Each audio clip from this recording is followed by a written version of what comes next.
Hello my sweet potatoes, it is Michelle and today I'm going to show you how I edit my Instagram photos using only my phone.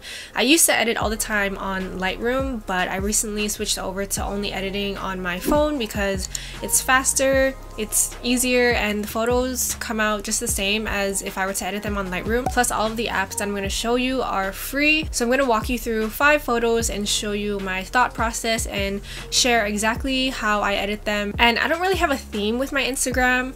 If anything, I would just say that I always like to keep my photos very bright, vibrant, and colorful. And the phone that I have is the iPhone 6s. I know, it's almost 2019. I still have the 6s. But anyway, let's just begin with the first photo. So if I'm editing a batch of photos, the first step I'll do is import them into VSCO Cam and apply a filter.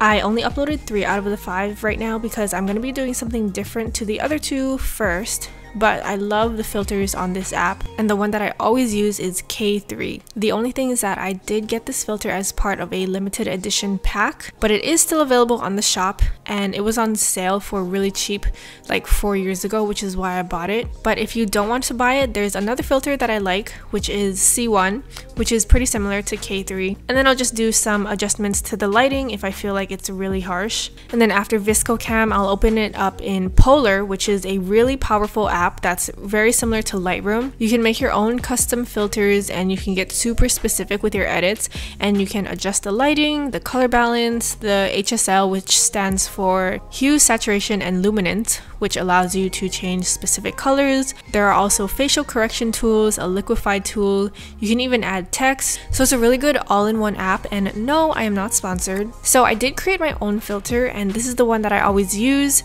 You might think, Michelle, why are you putting a filter on top of a filter? Well, I don't know. I just like the way that it looks, and this is what I've been doing lately. The K3 filter in VSCO Cam just gives a good base starting point. But anyway, if you want to use my filter, you can scan this QR code and download it to your app, and you can use it too. And it's a really simple filter. It just makes the blue tones more teal and the green tones a little more blue and less saturated. But if you use this filter, be sure to tag me on Instagram. I would love to see your creations. So anyway, after I apply my filter, I will adjust the lighting. I usually like to balance out any harsh shadows and also increase the contrast to make the subject stand out more. I also like to make sure that my photos are straightened so that the horizon is nice and straight. And I'm also going to make the flowers in the back of me a little bit more red toned, so I'm going to save it. Then I want to add a dust filter, so I'm going to open it up in Afterlight. I tried to make sure that the dust wasn't covering my face, and then I'm just going to save it, make sure that it's set on max resolution because we love a high quality photo, and now it's ready to post.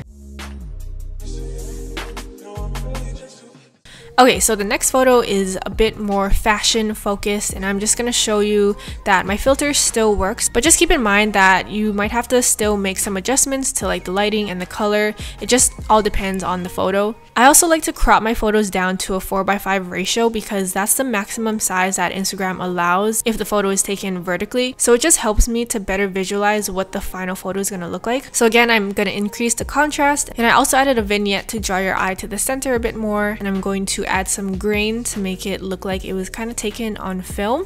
I've been really liking that look lately, and now we're going to save that, and I'm going to show you how I edit out my blemishes. If I'm having a not so good skin day, I like to use Photoshop Express because it's really good at taking out your blemishes but still maintaining the quality of the photo.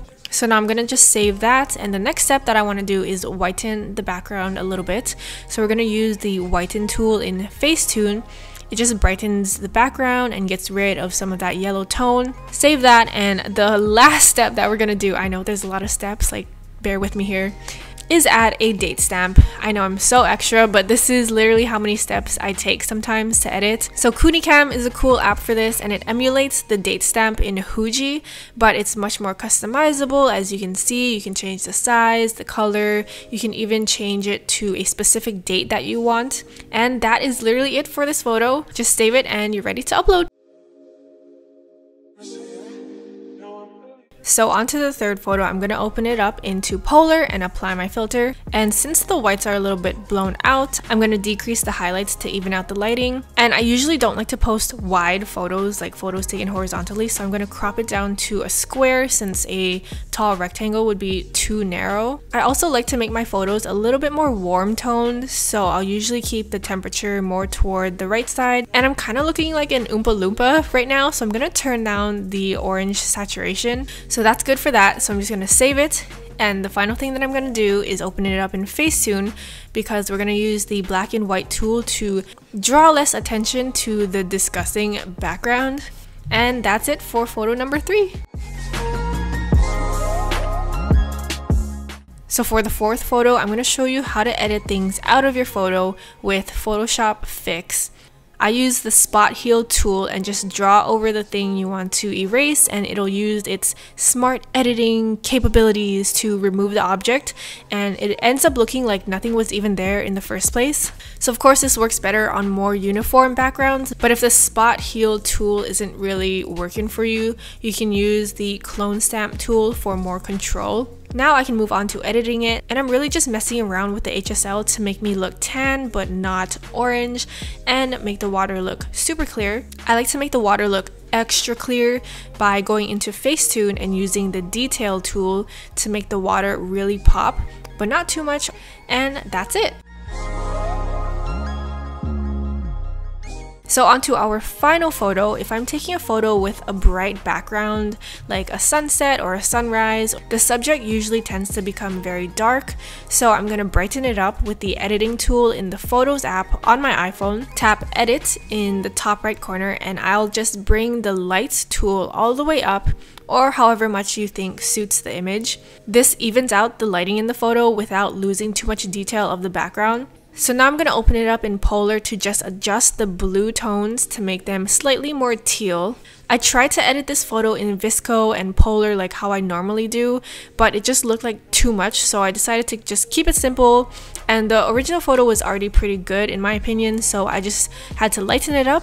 And the final step that I'm gonna do is actually, you can honestly skip this, but I just wanted to reduce some of the noise in the photo, which basically gets rid of some of the graininess. So I opened it up in Photoshop Express and used the Reduce Luminance Noise tool. So you can see that some of the detail was lost, so I want to bring that back by using the Sharpen tool. And that's it for this photo.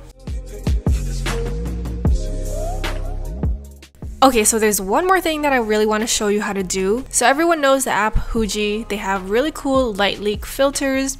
So I'm going to show you how to take those light leaks and put them on any photo without having to filter it through Huji. Because usually I don't really like the way Huji filters my photos. I don't like that it's super dark and contrasty and very like purple looking, but I do like the light leaks and I want to use them on their own for some photos. So as you can see, I've already done this like a few months ago.